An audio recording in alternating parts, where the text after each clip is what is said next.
Guys गर्मीले खतम पार्यो जिन्दगी है। यहाँ मेरा डायमन्डहरुले काम गरिरहेछन्।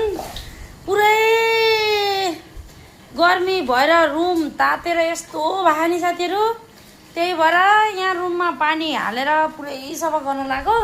मेरो त पसिना हालत खराब भयो साथीहरु। के गर्नु गाइज, के गर्नु मेरो जिन्दगानी। मेरो छोरीले यति धेरै इन्जोय गरिछिन् नि यहाँ, यति धेरै इन्जोय गरिछिन्। छोरा मजा आछ। उता अर्को डायमन्डले यहाँ सोरिरहेछ। मेरो डायमन्डहरुको काम देख्नुहुन्छ नि यहाँ कति छ। ल साथीहरु यस्तै छ। गर्मीले खतम पार्यो। दिल्लीमा मार्ने भयो मान्छेलाई गर्मीले। आज त अब दिउँसै रात परे जस्तो देखा छ के बाहिर पनि। अब के गर्छ थाहा छैन।